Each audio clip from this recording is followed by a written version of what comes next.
There we go. All right, let's get this workshop started. And Suzanne, are you directing us? Yes, yes. Commissioners, we want to talk a bit about community growth and safety this evening.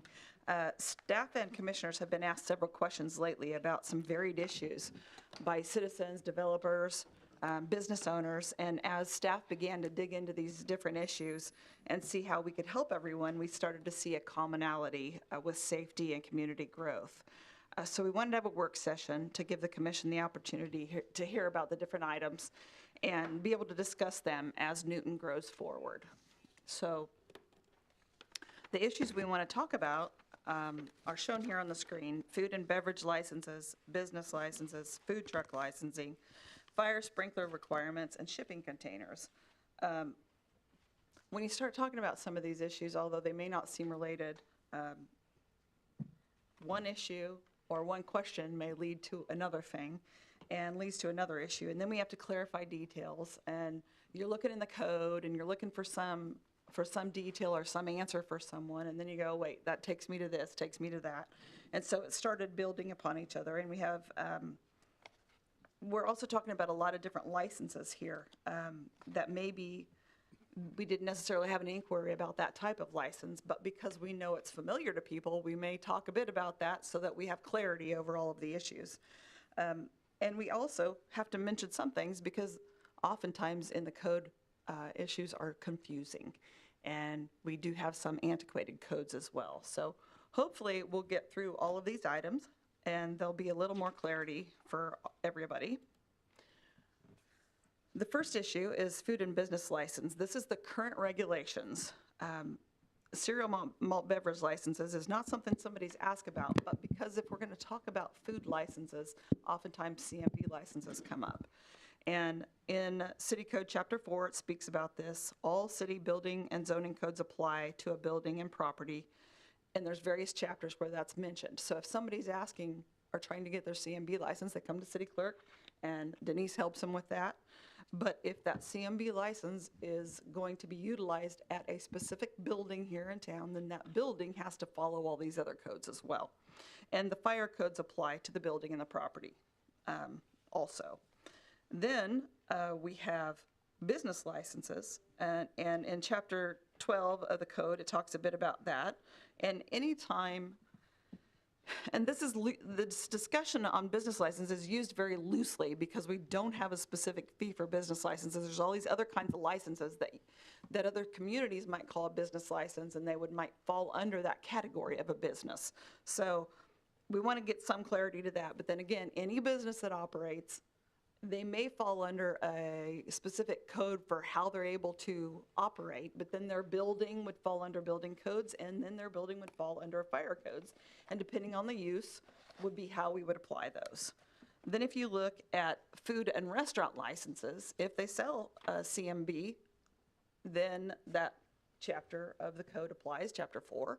And if they sell food, this is where it gets tricky, then the state dictates the cleanliness and the health issues. And the state fire marshal dictates the state and fire code for that specific business, or they can designate that authority to the city fire marshal. And then, of course, for those restaurants, all of the city building and zoning codes of the various chapters apply. And then there's all these other little items that have to do with a business type license, and other cities apply those differently. Then we have a peddler's license, which Denise and I went back and forth on this. And peddler's license doesn't necessarily apply to the discussion we're having tonight, but I could see how that will come up in your mind as we're talking about some things like food trucks, because the peddler's license really is about the person who's selling door to door, right? Correct. They're just going door to door to receive something, money from somebody that they're going door to door with. So even if they're going, like, different things fall under different things, different categories, I should say. But so if you're going to go sell roofing services or something, and you're going to bring your information to them and want to schedule stuff, that's a handbill license. That doesn't have to do, even though they're going door to door. This is only for those people who are going to sell encyclopedias to you, and they're going to give you those encyclopedias. I'm dating myself. And then, Yeah. and then you're going Rainbow to, vacuum cleaners. and then you're also going to hand them money at that time. That is what the peddler's license is for. Like a Schwann's man. A Schwann's man would be something like that. Girl Scout cookies don't fall under that. There are certain, and I was going to say, there are certain things that they have exemptions from, that like religious, political, and then students. So Okay, so the current fee rates for the different licenses, we show, here's the CMB set, and the business, there isn't anything there now. Food or restaurant, $20 for the first year, and then 10 per year after that. Correct? And then the peddlers is a $5 per day, because typically, they're just coming in to get a day permit. yeah, $5 per person per day. Per person per day. Okay. All right, so then, why are we talking about all these details? What are our concerns with the current system? Well, oftentimes we have a non-conforming use, and we need to understand how to help the businesses and the neighbors navigate those changes. Because if there is, say, a commercial building that's being used as an office, but it's in a commercially zoned district, but they change it to a restaurant, then there are certain codes that are going to apply. But if we don't know that they changed to a restaurant, then it may not end up getting inspected, say by a fire marshal for something like that. That's an easy example to show, because if they're going to be cooking, they might need to have a grill, and there's different things that might come into play. So if there are non-conforming uses, or in a residential area, if somebody decides they want to run a business out of there, there are certain things that they have to follow, because if they don't, then somebody calls, complains, and we go, okay, wait, yeah, that's not going to work by code because of the zoning code. We need to look at how that applies to all the different codes that we're trying to enforce on your behalf. We also, another concern is the inequity of trucks versus the brick and mortar. So a food truck versus a brick and mortar building. We definitely wouldn't want a restaurant to be more restrictive than it is for a food truck. But then they're not the same kind of animal, so how do we treat them? Then there's also confusion regarding who issues what for the food and restaurant license, like I was talking about previously, that you get your food license through the state, and oftentimes the state says, yeah, here you go, you're ready to go. You've got your food license, take off. But they don't necessarily have a building that is suitable for that use, and they definitely have not had a fire inspection, and don't have the proper equipment in to be able to take care of any kind of like a grill fire or something like that. Correct. Right? Correct. Okay. Then the other issue is, where do food trucks fall? Because that's granted, on the coast, maybe it's been around for a long time, but that has kind of grown here in the Midwest, and they don't really fall any place specific in the code. And so we want to talk a bit about that this evening. And then, of course, there's always the antiquated sections of the city code. So first, where do food trucks fall? They sell food, right? They prepare food in a rolling structure, like a restaurant, but it's on wheels. Some of them are like a peddler with a one-day offering. They're not going door to door, but they're only here for one day. Then they have potential for fire and environmental discharge. They're loved by the public, right? And they're welcome in Newton. But how are other cities handling those? On food trucks, I've seen food trucks where they took the wheels off and they put them onto property permanently and tied them down. Mm-hmm. I'm sure that would make it different at least. Yeah, That would make it I would difficult. think that would make it fall into a permanent structure at Yeah. that point. Yeah. But if it's not tied down properly, then there's a whole bunch of other codes that it's not going to fit within. Yeah. And we're not trying to be more restrictive. Yeah. What we're trying to do is just make sure that it's safe. And we're going to get to the safety issue here. Rebecca, you want to talk about the next, how other cities are handling this? Sure. Some of the things that we've been looking at is, of course, how do we compare to other cities? And there's really no one-size-fits-all approach. However, safety is always a primary concern. Most cities in Kansas seem to fit into two types of licensing for the things that we've been discussing.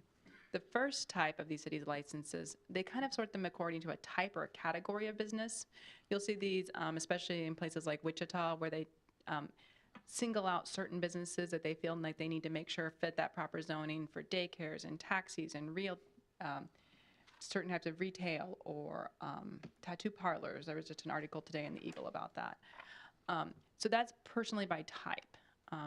Sometimes that's difficult to decide which kinds of businesses you're going to go for, or how they should regulate according to that type. The second way is just a general business license, and certain cities, including Liberal Kansas, do this, and Derby and Hayesville, and that allows staff to review any needed zoning, fire, and building code, or any other licenses. So we're not having to maybe prove that one type of business needs more oversight than another. It's just generally looking at it, and also if there's a type of business that might not fall into those categories, you can identify it. For food trucks, some of the cities offer licensing for a certain period of time. Others do for a mobile food vendor license, so that those that might be putting up tents or selling in a different manner can be treated the same way. And it allows for that different types of vendors for different types of events, but again, allowing the city to have some sort of oversight and regulation. So these are different types of solutions that we have been looking at as we progress through this presentation, and any type of these or pieces or portions can be fit for the needs of any community, including our own. Suzanne, any other comments on that? No, I think that's good. I mean, the overarching issue is everybody seems to handle it a little bit differently.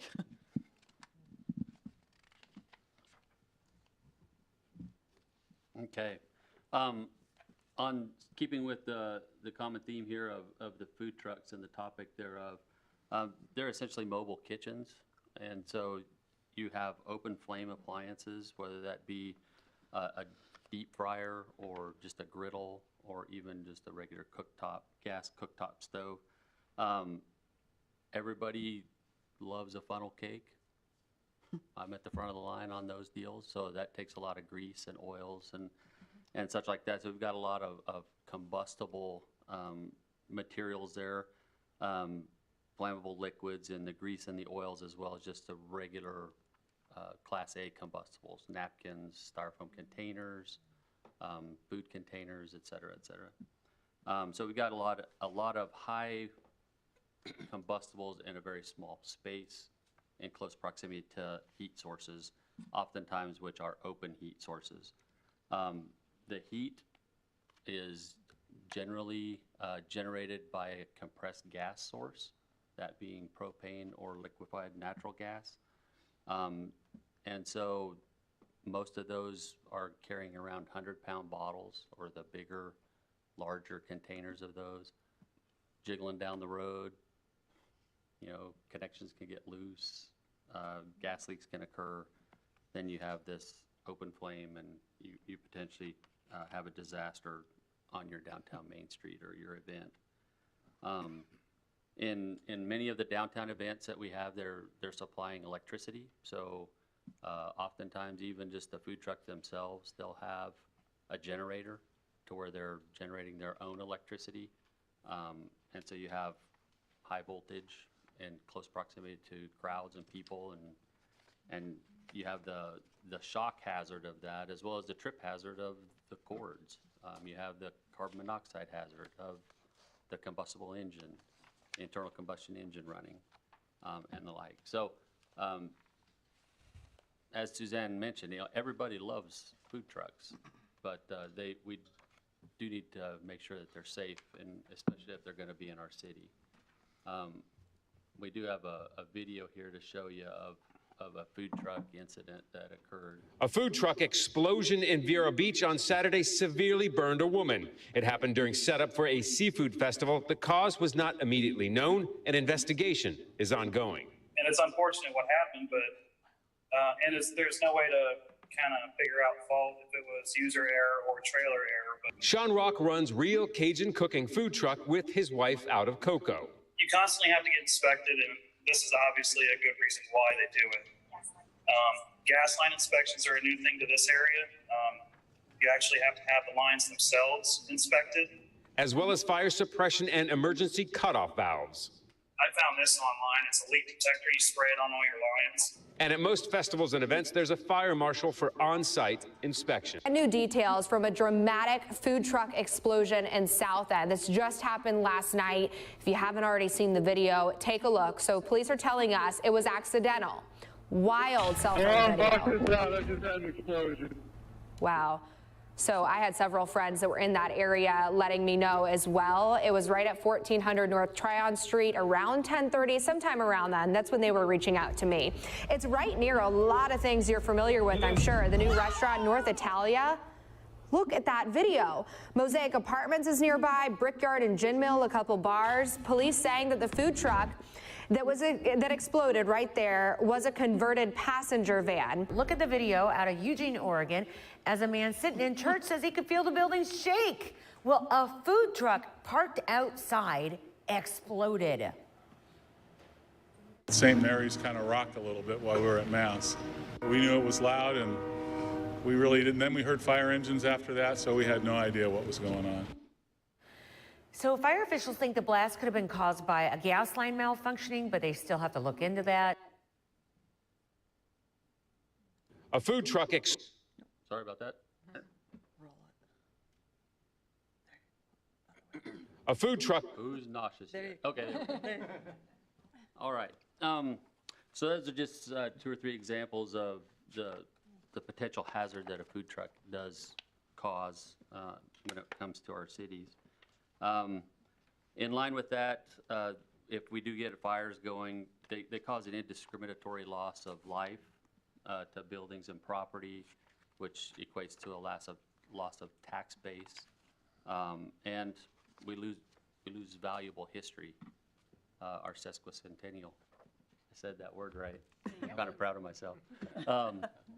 Was very evident of the history that is in downtown Newton, and unfortunately, with those older buildings, if something does get going, it's going to be very, very difficult, if not near impossible, to stop. So we want to certainly try to preserve our history, and hopefully it will be here for the next couple generations in the next 150-year celebration.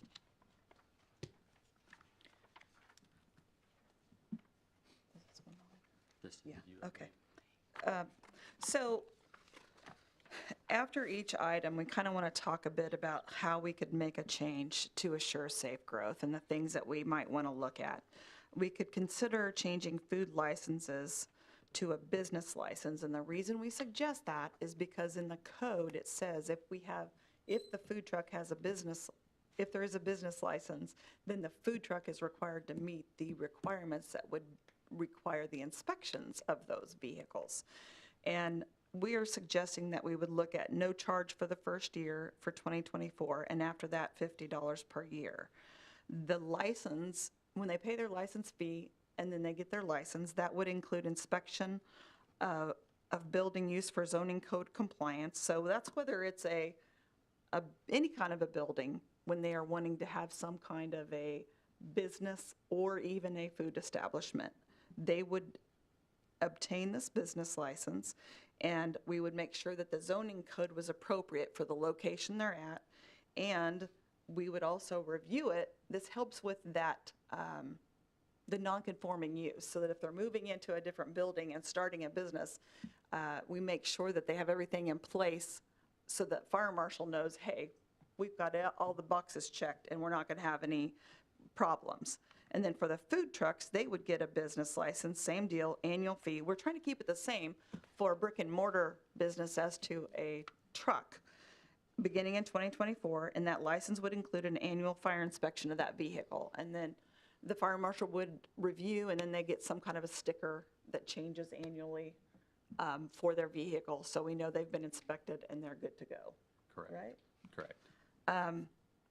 We could look at all new businesses of any kind would need to get a business license. That's a $50 per year, and that's then what triggers inspections of buildings for fire and building code safety, that conforming or non-conforming use issue, making sure that we've got the folks in the right spot for the right type of business. And that's why it's imperative that we utilize a team approach on this. It can't just be fire EMS, it can't just be engineering, it can't just be the realtors, planning and zoning. It takes the entire group to make this whole system work, and we have to communicate with one another so that we do know that a building has changed hands, what the intent for the building is going to be if they're going to remodel it, because they could be destroying a lot of history in downtown Newton unknowingly, and then they have to answer to Miss Rebecca. And what they have plans for and intent to do may not work, and rework is expensive. So let's do it right the first time. With regard to the change of occupancy, as far as fire suppression systems are concerned in the city of Newton, they're not a new creature to our locale. They were adopted into the Newton Code as far back as 1957. The current code that we're under is the Chapter 9 of the 2018 International Building Code and the 2018 International Fire Code. We've adopted that code in its entirety with the exception of we allow the 1 and 2 family dwelling exemption for suppression systems, fire suppression systems. The code lists that as a requirement. We allow that exemption to exist within the city.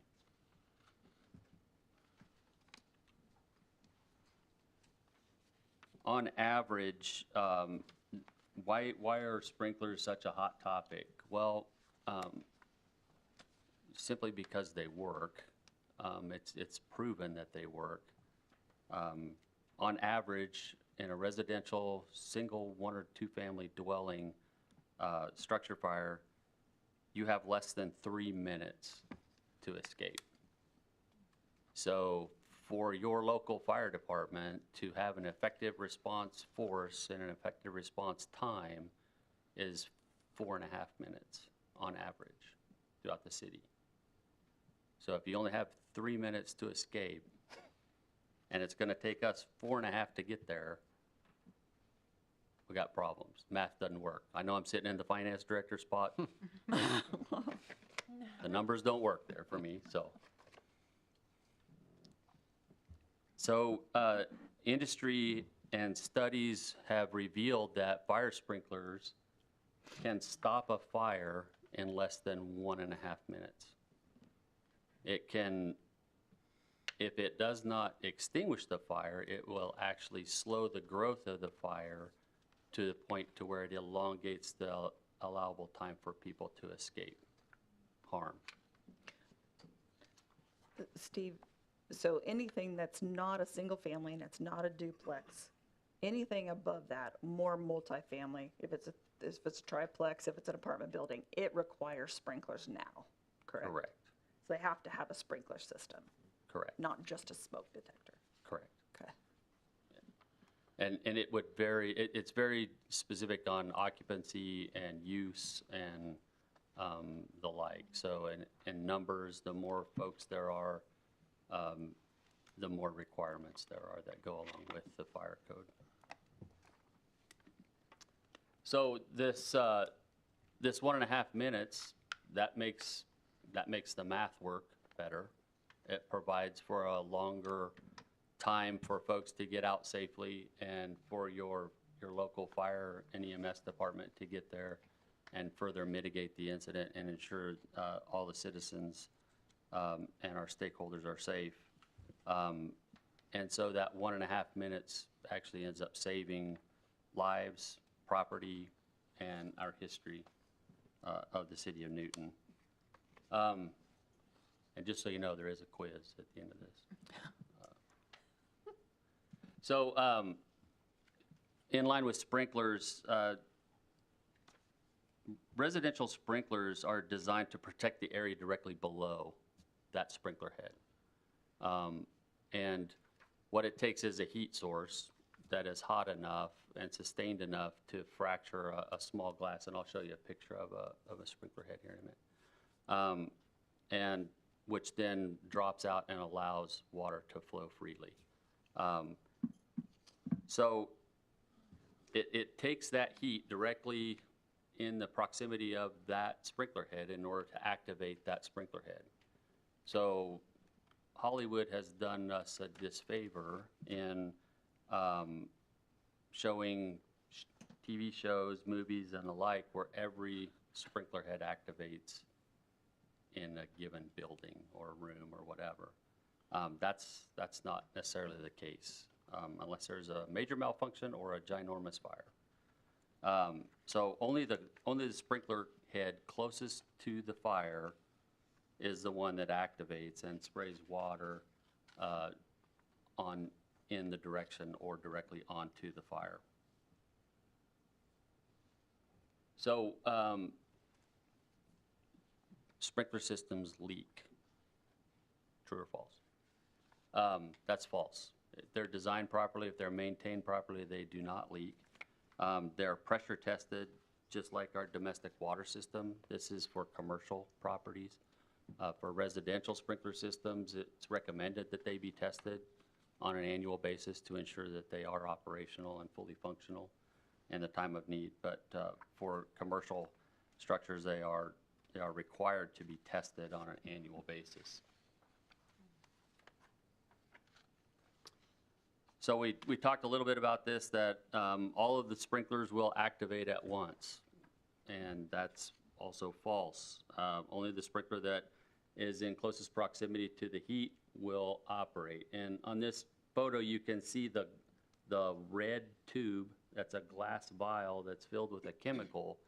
And there's actually different chemicals in different sprinkler heads depending on the location of where they're placed in a residence or in a commercial structure. And that will vary on the temperature setting of when that fluid will boil, fracture the glass, drop out the stopper, and allow water to flow freely.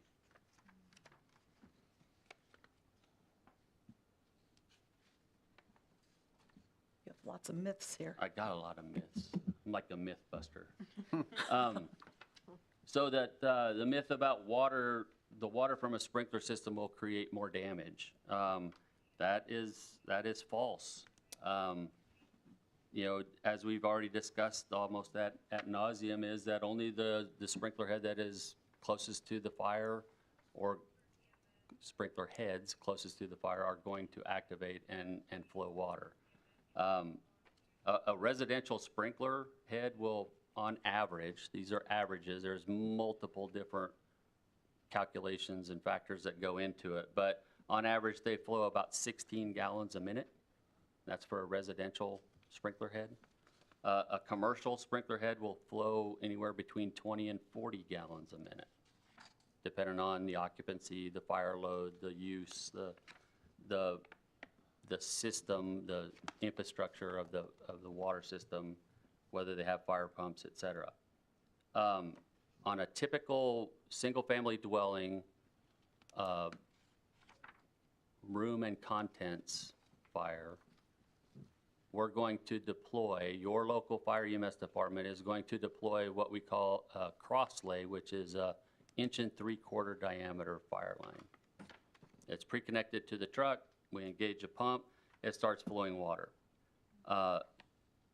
The standard operating of that line at the correct pressures will flow between 180 and 200 gallons per minute. If it goes beyond that initial room and contents, so if it's a larger room, say this room, we might deploy a different size cross lay, which is a 2.5-inch cross lay.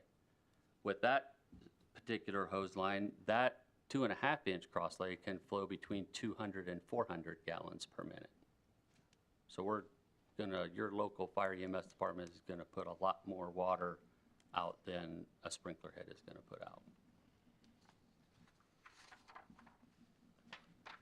So besides the benefit of providing a longer time to escape, hopefully preserving life and property, there are some insurance providers that will offer a discount in calling around and looking at the National Sprinkler Coalition.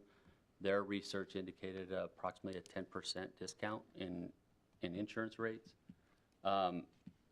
In the event of a home fire, homeowners can expect that their financial losses will be significantly less than those occurred from fires without sprinkler systems.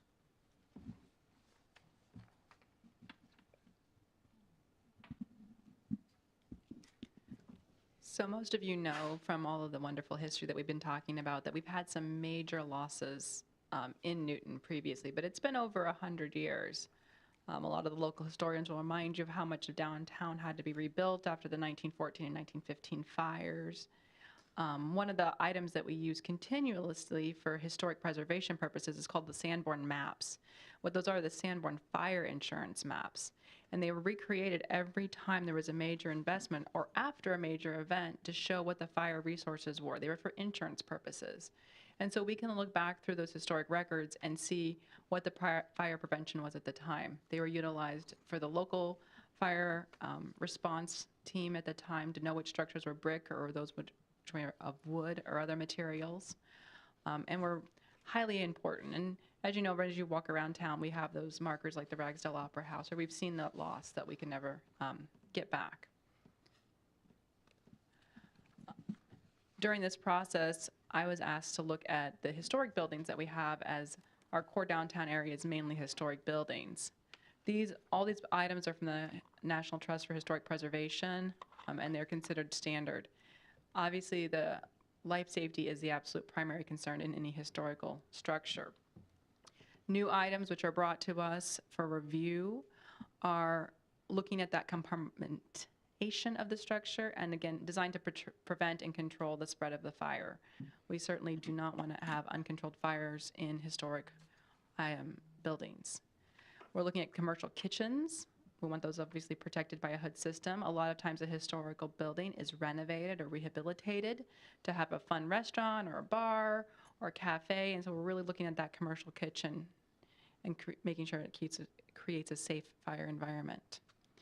The installation of fire alarm systems may be required according to code, and ours usually are. The automatic fire sprinklers and so forth, according to the building's use and occupancy. Again, that goes back to knowing what that use and occupancy is. We utilize this in our plan review for historic reasons, and again, like the fire chief said, kind of in that everybody on board, we all get together and review these things together to make sure that each piece fits. We also look at the existing roof coverings. Everybody loves their historic ceilings and historic roofs, but sometimes we need to make sure that they're fire retardant as well to make sure we've preserved that integrity and the expectancy of the building. Electrical systems, nobody's advocating for knob and tube anymore. And then any other safety deficiencies. So as much as we do love those historic structures and we want to keep that history and that architecture alive, we are making sure that health and safety is the foremost concern. As an illustration, our fire marshal came across a couple of these educational videos that depict two rooms that are furnished the same dimension, same furnishings, etc. And one of them has a sprinkler system in it, the other one does not. And so, which one should we show first? It loops them? Oh, well, you're taking the fun out of it. You are about to experience two fires in two rooms that were set up with identical furnishings. The rooms are the same size, same windows and doors. The fires in both rooms were ignited within combustible materials commonly found in typical living rooms. One room is protected with a home fire sprinkler. The other is not. This is the room that does not have a fire sprinkler. After the fire starts, it quickly moves up the curtain and spreads to the furniture.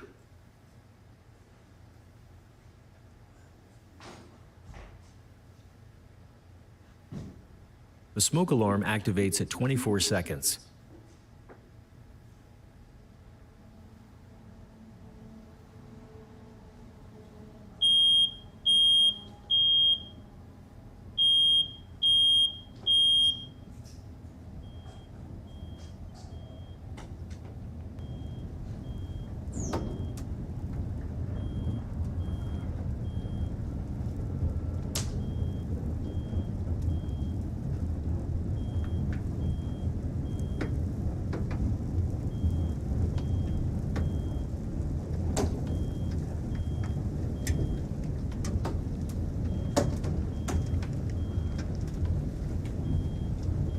You'll watch this, the temperature in this room is rapidly rising.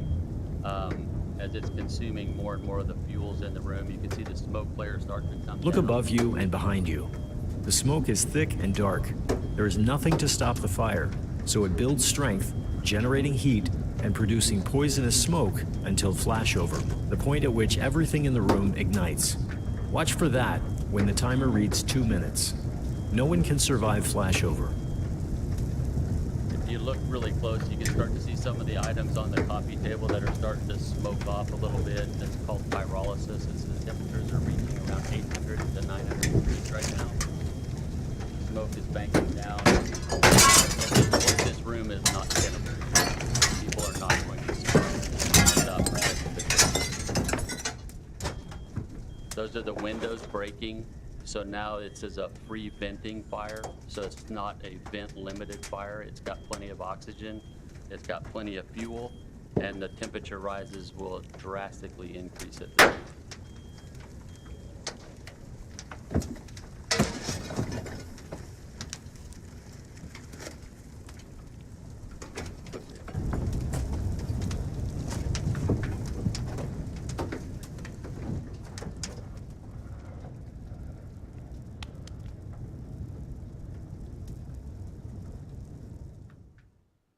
Look around. Everything is destroyed by the extreme heat and smoke. Remember the flashover?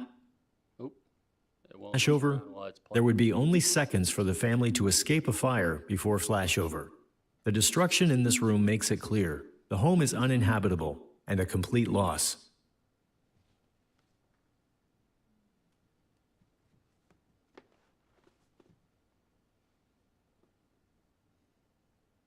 You are about to experience two fires in 2 rooms.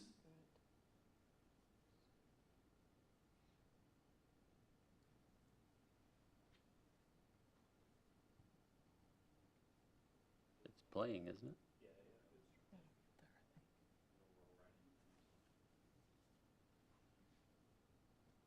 This room is protected with 1 fire sprinkler in the ceiling. As the curtain catches fire, note how fast the flames spread. Watch the timer.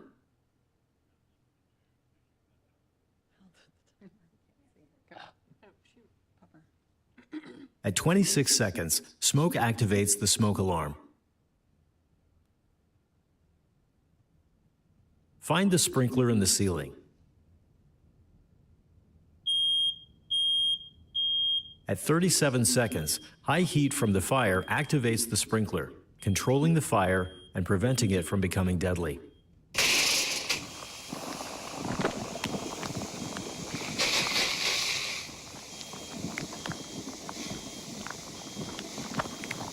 Only the heat from fire activates the sprinkler, not smoke.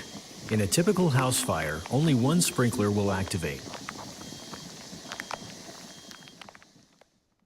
Take a close look at the room after the sprinkler activated. There is very little damage. The room is wet, but intact. Look around the room. If a family were sleeping, the sprinkler would have given them time to safely escape. The fire is confined to the room of origin, and the family would likely be able to stay in the home or move back into the home in a few days.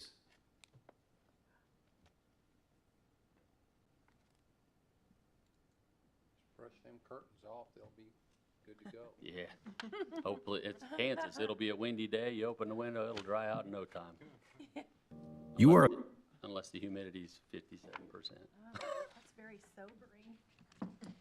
So how are other cities handling this throughout our wonderful state of Kansas? Currently, there's no cities in the state of Kansas that are requiring sprinklers in 1 or 2 family dwellings, 1 or 2 family unit residential structures. As Suzanne alluded to earlier, though, that if it is a commercial structure with occupancies above, residences above those commercial structures, then they would likely be required to install a sprinkler system, since it is a commercial structure.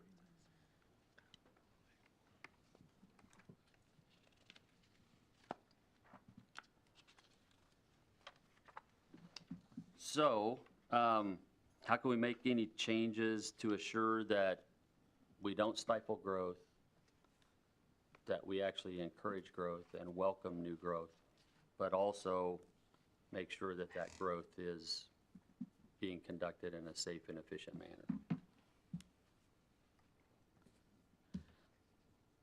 And so we've been talking about is to require the annual business license to monitor that change of occupancy in new building uses, and then to adopt the International Existing Building Code, which is something that we're working on. We're expecting that to happen, Justin, when? Towards the end of this year.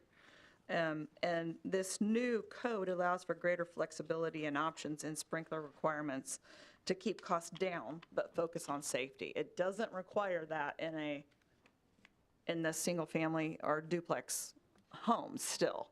But in a historic area or in a commercial area, it gives some greater flexibility on options for those. And so we're going through that code internally to try and be able to make our growth here a little bit safer as we're looking at how fires could impact the growth, especially in our downtown areas.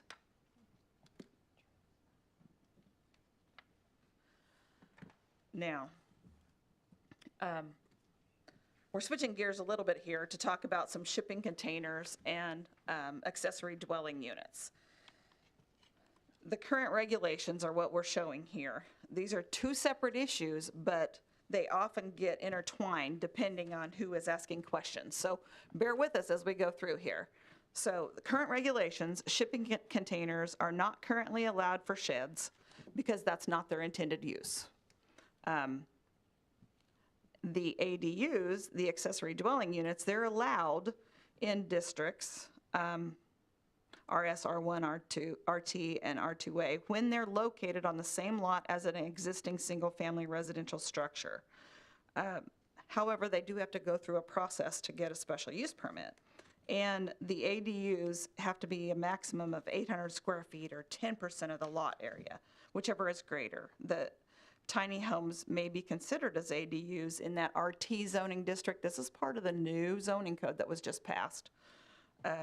But it's a little bit different when you're talking about a tiny home. And remember, these are two separate issues, but oftentimes they get considered the same. And so we're going to talk about them both just a little bit here. So currently, shipping containers are not allowed, and ADUs, according to the new code, are allowed, but with a special use permit. And you even have one of these on your agenda, your regular commission agenda this evening.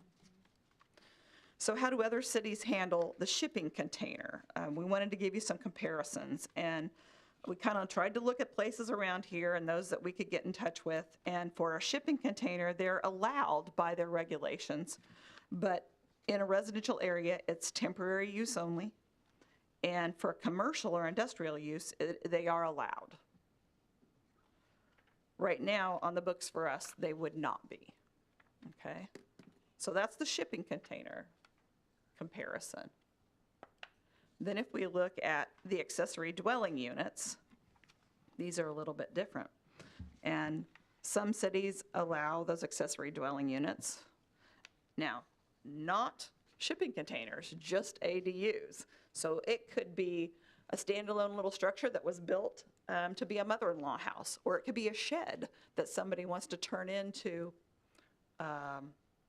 maybe they want to cut hair, they want to have a business there. They're going to have to go through a special use permit process, and there's different things that are going to come into play.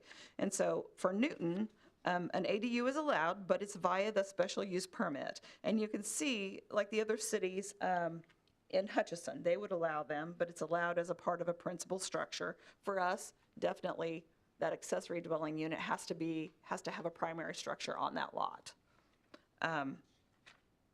Sedgwick, similar to us, and all of these have different standards that might come into play for that ADU. Can I ask a question real quick before we move on? You bet. I'm just wondering, and I don't know that I support shipping containers long-term in residential use, but so in residential use, like all of these cities say temporary use only, do you know what temporary is? Is it a year, or is it 6 weeks or 30 days? Typically 30 So, days. I mean, I would. yeah, why why don't they? I would think there would be less problems with rodents and overgrowth and that kind of stuff with a shipping container than there would be with a shed that's standing on concrete blocks that possums and stuff can get over. I'm just wondering, why is there a reason? What, do you know what, Justin? Or is it just that we haven't, shipping containers are relatively new to the market, I think, for using them in residential applications, but.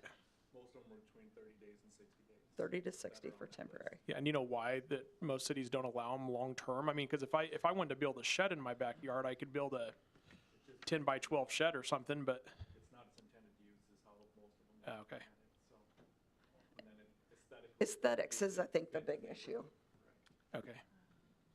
But we're going to talk about those. So we're suggesting here, how could we make a change to assure safe and pleasing growth? Because we get it, a shipping container typically, you know, it's a metal box. And so it might be safer for some things.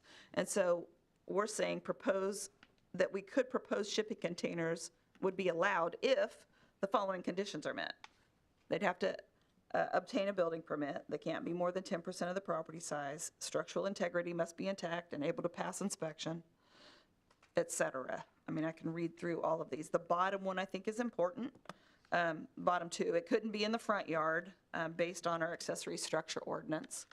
And then it cannot be used as a primary structure or an accessory dwelling unit without engineered drawings supporting this type of use. If they had engineered drawings, then we could consider it as an ADU. But if it's just a shipping container that was intended to store stuff or haul stuff, that doesn't mean that it was built for somebody to live in and would support snow loads and those kind of things. So if we were looking at a change, these are the items that we think should be considered. And a lot of these might have more to do with aesthetics, but also we want to make sure they're safe. We want to make sure they're tied down depending on their size, because we don't want them to blow off in a big storm or something like that. So there's certain things we think need to be done for those to be able to be allowed, but think it's something that we could consider. But we did want to provide for you how other cities are handling these to show, hey, where are we going to fall in the mix? Okay? And so after talking about all these things, staff would like to know if you want us to bring a code change regarding the food licensing. Do you want us to bring a code change regarding the food truck licensing and or the mobile vendor licensing? Do you want us to pursue code changes regarding sprinkler systems? Do you want staff to pursue code changes regarding shipping containers? And should we allow them in a residential zoning district? And we just kind of want you to have an opportunity to talk about it, ask questions. We've tried to present you with what we think are the important facts and the things that, as we've talked together as a group of staff crossing department lines, what issues might you need to know? And so we've tried to show those. But if you have questions, we'd try and answer. Have you had any conversation with any restaurants or food vendors about these potential changes, and what kind of feedback would they give? We have had discussions when they are calling and asking about what they need to get, what permit or what license they need to get, definitely over time. As far as what kind of comments we get comments all over the place. And right now, I think the issue is if you have the restrictions are much greater for a brick and mortar restaurant than they are, if we're talking about food trucks, than they are for a food truck itself. And because we don't have them listed in the books and don't have the issues down, which is why I'm kind of starting at the top here. So food licensing, so that it's clear that just because you have your food license from the state doesn't mean that you can just pick up shop anywhere. We want to make sure that if you have a grill or something, that it's inspected, right? And so then the second issue, the food truck issue, we want to make sure that we aren't going to see Newton on one of these news videos with a food truck. Definitely, we want to make sure those things are being inspected and that we're not bringing something in that's going to cause a problem.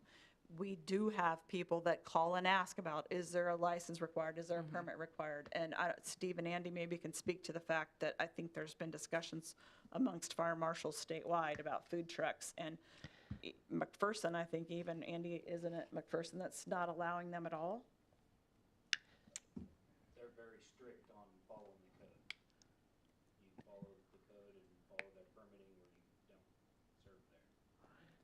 I will just say one of the reasons that we have not tackled the food licensing previously is because the state used to inspect them. And if they had a state inspection, then it wasn't a big deal. We always would say, if you have your state inspection, then you can operate here in town. The state has Discontinued? They have backed off on their inspection. I think they go in and say, yeah, you have a food truck, and that's about it.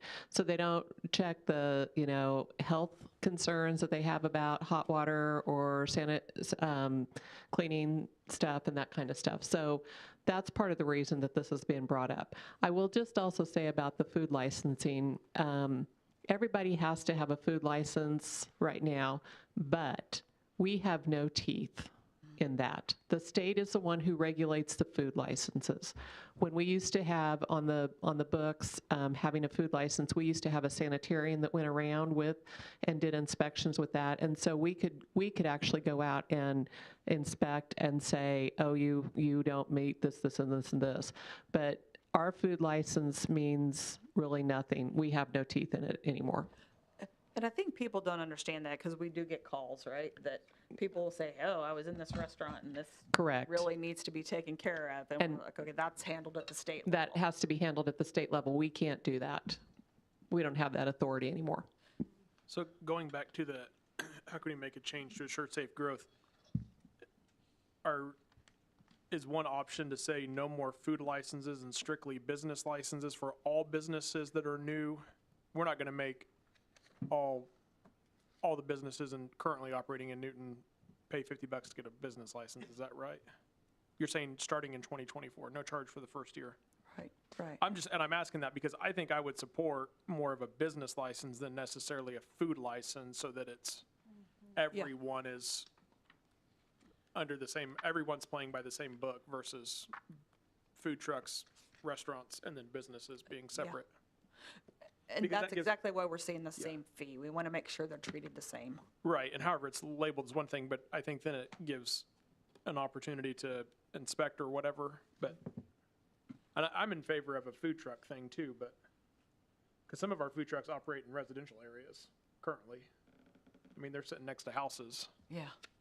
And I know when we had the sesquicentennial, which I have not had to practice cheat, I said it enough times last year. And we had, there was probably 8 food trucks or something downtown. And like there was just a ton of people down there, and like nothing had been, don't have any idea the history of these people or their trucks. I mean, maybe we did a little bit in that situation, but like if the baseball club puts on something, the city doesn't have anything to do with it. So we would have no idea who's showing up, firing up their 100-gallon propane tanks right next to their, generators that are running. And so, Yeah. And you also need to stop and think a little bit about like the festivals that we have in town, where Taste of Newton is an example of what do we do about something like that when you're bringing in all these vendors, not only food trucks, but you're bringing in the Boy Scouts to cook, their cobbler and that kind of stuff. So we need to figure out how to handle that as well. We're not asking you to figure out all the details. We're not asking to do away with those. We don't want to do that at all. We want all of those events to happen, and we want the food trucks to come. What we're trying to do is figure out a way to do it safely, and again, not end up, on the news as the disaster option. And so if you are wanting us to look at this further, then we'd start looking at the details and how we'd lay it out and bring it to you. If you feel very strongly about some specific piece of this, then we'd make sure we have that in it for you on a first read of some kind of a change to the code. Correct. Chris, you got any? Exactly. Yeah, looking for direction on all those points. Andy, do you currently inspect the majority of businesses here in Newton as far as, for fire safety issues? Yes, sir. Yes. So then basically we would just be adding the $50 fee is all we'd be doing if he's already inspecting. There's probably a little bit more to it than that. They're going to have to fill out some kind of an application and that kind of stuff, because not only does he need to inspect, but I think some of that will fall under the building and zoning to make sure that they meet the requirements of some of that. So while we have the business registry, which is going to be different than the license, so. we just do want to make sure that if somebody comes in new and starts something up new, what's happening now is somebody would come in and start up, say, a new restaurant, and you see little mom and pops, pop up all over town in different places. We don't necessarily know that's occurring, and that's okay, except for one thing. They may be putting that business or that has a lot of combustible type operations into a building that's not built for that, or making changes, structural changes to the building without obtaining their permit to do so, which could then make the building unsafe if it's going to have people coming in and out.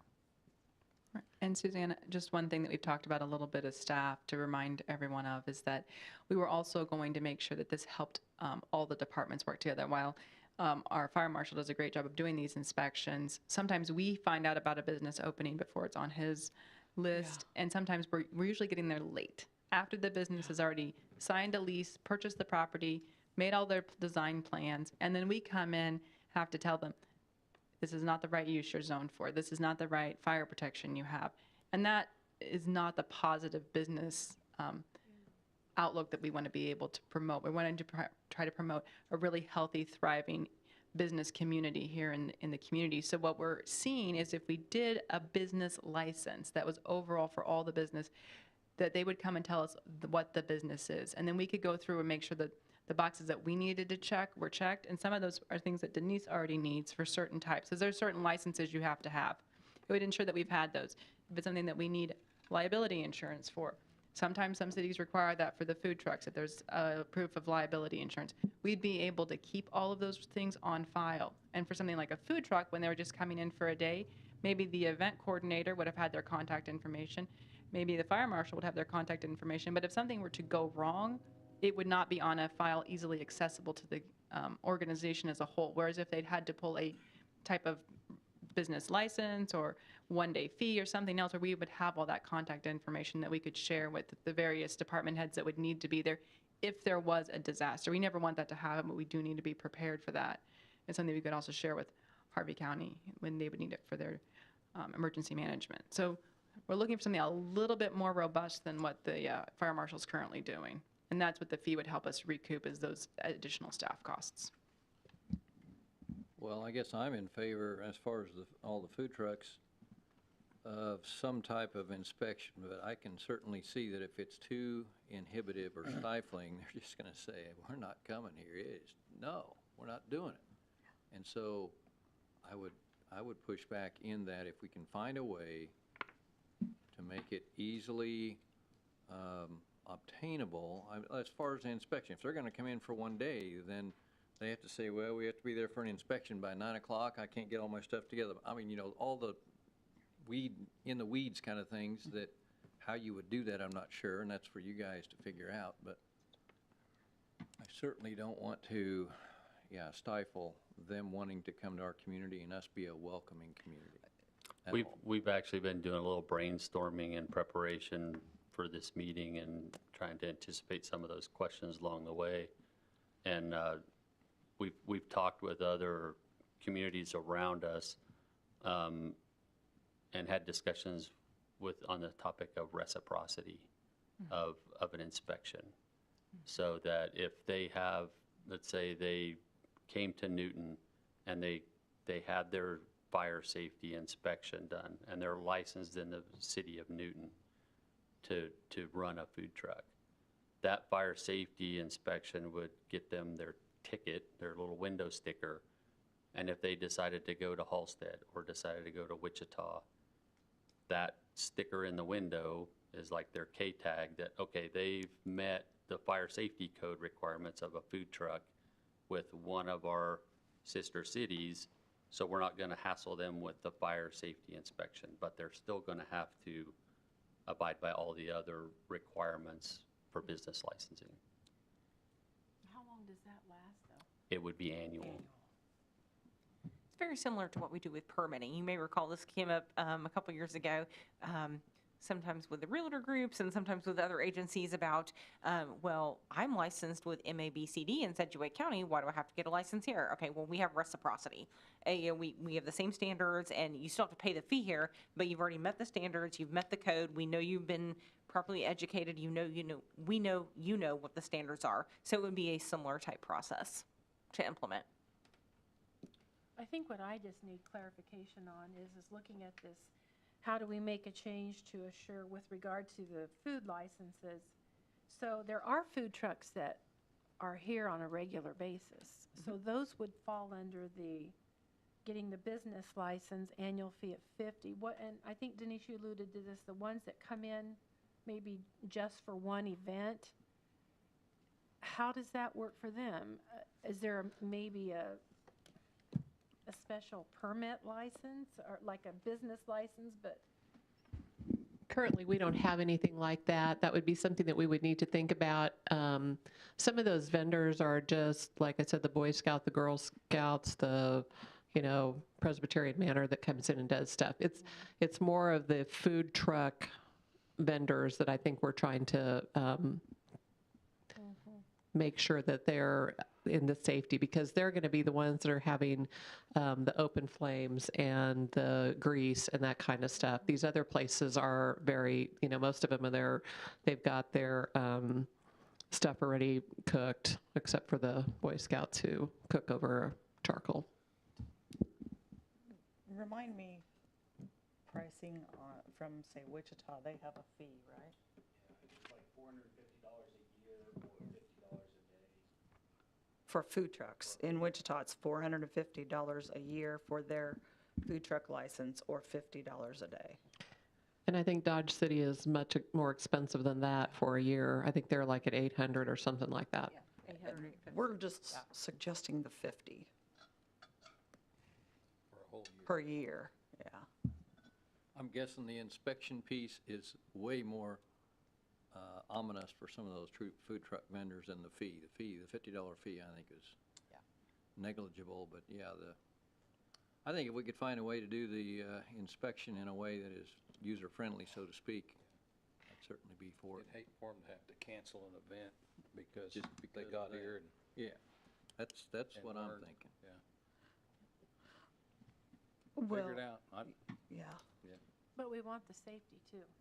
you bet. We're trying to walk Now that we've fine seen line. that, Yeah. that's a very strong two-sided coin. You can't, the side matters just as much as this one does. I mean, if it's too unsafe to operate, they have to cancel an event, then perhaps we don't want them operating anyways, And like I mean, said, I think that you could, I see it being something that you could pay for a license or this $50 fee well in advance, and then just do the inspection at the time they arrive. So some people are having to make a special trip, or if it's a local place, if they do it once, then it's done for the whole year. I mean, once these people do it for the first time, then they're done for the whole year. It's not an issue then. So it's just a little bit of planning. I kind of looked at it like buying a car from out of state. Yeah. You have to have it inspected by the Kansas Highway Patrol before you go get your tag. Yeah. It doesn't matter what town you get that done in or what city you have the Kansas Highway Patrol inspect that, do that vehicle inspection in, as long as it's done before you go to the tag office to pay your fees and get your tag. But it's kind of that same idea. Does Wichita inspect the Yes. trucks once a year or something? Yes. And we can maybe do this, something that it would be an annual permit fee that we'd start in January, and then so that they know that like what we do with the CMBs, that they have to renew by the end of December so that they can start selling again in January. And so it could be something like that, Andy just takes a week that, he's inspecting that kind of stuff. Andy needs something else to do. I know. We all do. Looks like we're going to need another fire marshal.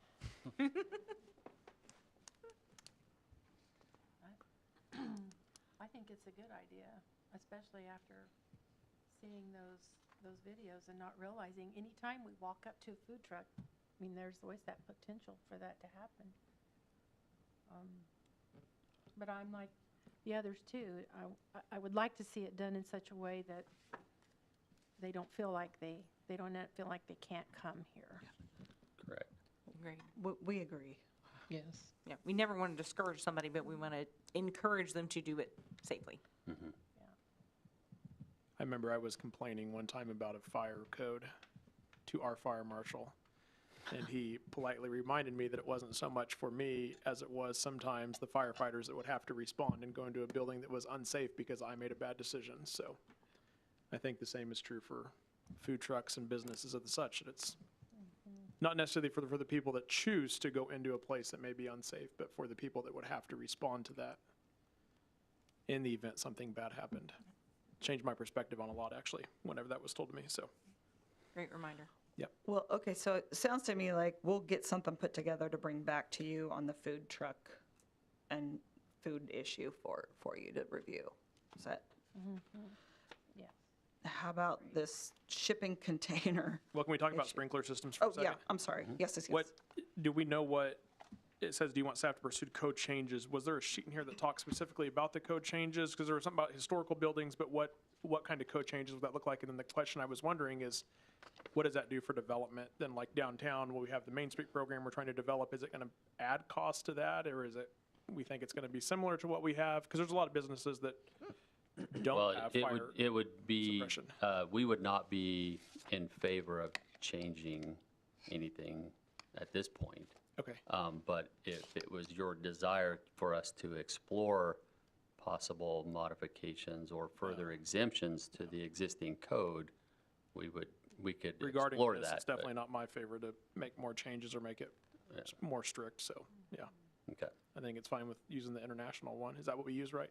correct. Okay, yeah. And we'll continue to adopt the more recent Yeah. codes as they're released. So theoretically, it shouldn't change anything as far as cost of development, as far as what it is today now, unless the international As fire far code as what it changes is, something correct, drastic, right but- now, yeah.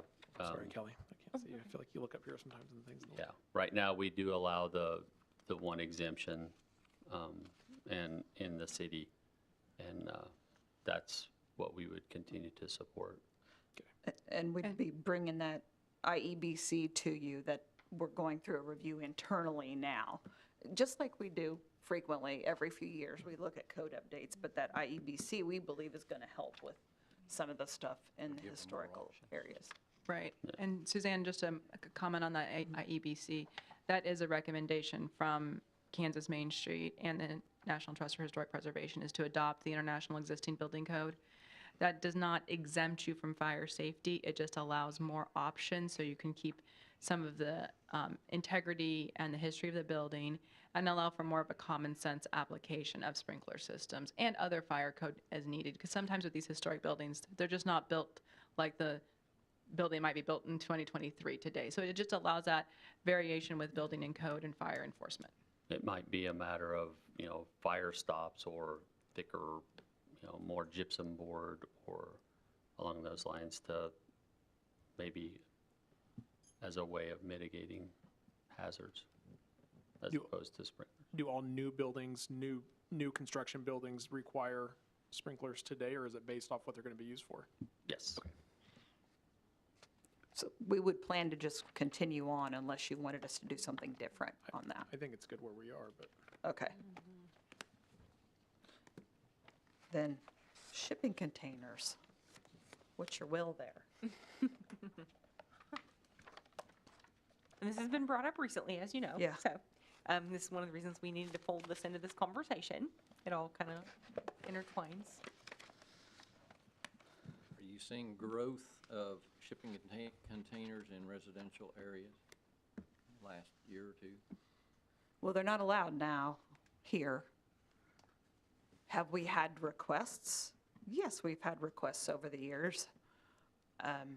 And it looks like all the other cities that we've polled here, and we didn't pick them because of this, we just typically will poll this group, that it's temporary use only in residential. But right now, it's not even allowed in commercial or industrial for us.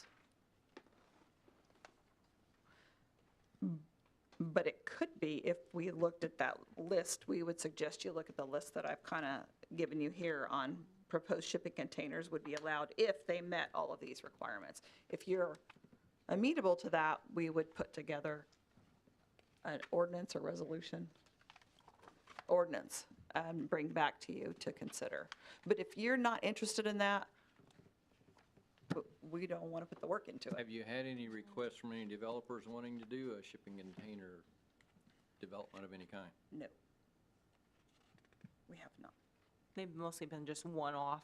Yeah. Very one-off. Just and one-offs. Mostly not even for the accessory dwelling units, mostly for storage. Somebody wants to have one longer term on their property, almost like they would in a larger garage or a shed or something like that. In lieu of building one. I'm just personally for leaving that alone right now. I think in residential areas I'm surprised it's not allowed in commercial if it was in specific commercial or industrial areas. But I mean, we have 2 of them at where I work at, and we use them for storage, and they stay drier than any shed I've seen. Yeah. I mean, they're wonderful for safety and keeping stuff locked up, and we have some expensive stuff in them. And there's, I mean, other than cutting a huge hole in the side of it with a cutting torch, you are not going to get into those things. Right. I know because I've lost the key to one, but they're expensive, but I mean, they're awesome storage opportunities. We built shelving and everything in them, and so. And I think maybe some of the discussion is storage versus an accessory dwelling unit. You know what I mean? Like, I think that's part of the discussion too, that you all need to maybe consider. I think in residential areas, I don't know that I'm a fan of them either way, but I think in commercial areas I would be. I didn't realize they weren't allowed in commercial areas now, or industrial, maybe I should say industrial. Industrial, areas. yeah. Commercial, no, yeah, industrial, yeah. That industrial park area. But, so somebody couldn't have one out there now in the industrial park? I don't think so. I don't think so. So if they did have one, would they be told to take it away or move it, or would they just there's nothing to regulate it? Nothing to regulate it. Okay. One way or the other. Do you get calls for that? Do we get calls shipping? requesting them? Yes. And Yes. And then, okay. Mostly for permanent storage, though? Yes. Yeah. And I've seen a commercial. few of those pods sitting in front of people's house where like they're remodeling and they. Right. But they're Are those different? temporary. Are those different, or would those fall under if a company brought them out and dropped it into your driveway Yeah. for 30 days and? That's a temporary issue. And I think would those be are allowed. rented. Yeah, right. I think we're talking. So I do maybe the only thing I would say in That's residential different. areas is that I could see the benefit of being able to have one maybe like on a concrete driveway. I'm not a fan of putting it in grass or in a backyard or something, but if it was on a concrete driveway, because if you're remodeling or a house fire maybe or whatever, and you need to temporarily store stuff right now, you couldn't. But if it was restricted to on concrete, while I want to enjoy looking at it for 30 days, if it was my neighbor, I would understand if they needed to use it temporarily for something, knowing that it's not going to be there for the next 6 years. So- Yeah. How is that different from just getting a big waste container unit and renting it by the month? It's about the same thing, isn't And it? having it sitting in Similar. your driveway? Yeah. Yeah. Similar. Like you're talking about like a roll-off dumpster, Yeah. sir? Yeah. Like an Uh-huh. 8 or 10 or 20-yard, 40-yard dumpster, Right. yeah. Yeah, and I've rented one of the pods before, and it was Or somebody great. could bring an enclosed trailer and put it in their driveway for, so you could have an enclosed trailer if it was on wheels in your driveway for 6 months and there wouldn't be anything against city ordinance against it if you were using it. Right. We'd just like to make it so that it's Yeah. doable and it's not, It's clear one way or the other. Yeah, It's we want allowed it or to it's be not allowed. and- clear. Yeah. I think the 30-day temporary use on concrete or whatever, however Yeah, that's let me go back. worded. Sorry, this one is for the accessory dwelling use. So this is the shipping container, like, For like storage is it purposes. storage or like a shed versus more, but not for dwelling use. I Right. think this was. right. So if it's storage, you want to have it used to put it in your backyard. If it's Yeah. temporary, you Right. wouldn't If think it's you'd put it in your temporary, well, then you might as well just get a shed. But if you only need it for 30 days, you don't want to build a whole shed for 30 Yeah, days. I mean, if, right, but Yeah. Looks why like you everybody go all allows that trouble with temporary. Everybody does temporary. Yeah. shipping container. Which to Justin's point is, you said like 30 30 maybe to tops, 60. 60 days tops maybe is temporary. And we can define that if you were so inclined. My kids in Seattle had one for 6 months because they did a major A remodel in their house. Yeah. And maybe we could put some kind of language, and I don't know, I'm just spitballing here, but we Apply could for put something in about, at the end of 30 days or 60 days, we could reevaluate, and if your project was actually ongoing and you were doing a renovation or something like that, that might be allowable to renew the permit. What I don't versus think you want just- is the guy that just has too much stuff and needs somewhere to put it, you know, Yeah. and it's there Temporary, forever. that might be 10 years of their 90-year life. Yeah. I might use that tool one day. If you want us to put something together, we can. I wouldn't mind people being able to do that if it's for the right reason. Yeah. But Okay. certainly Has to not be for, yeah. But I've seen some pretty nice container homes.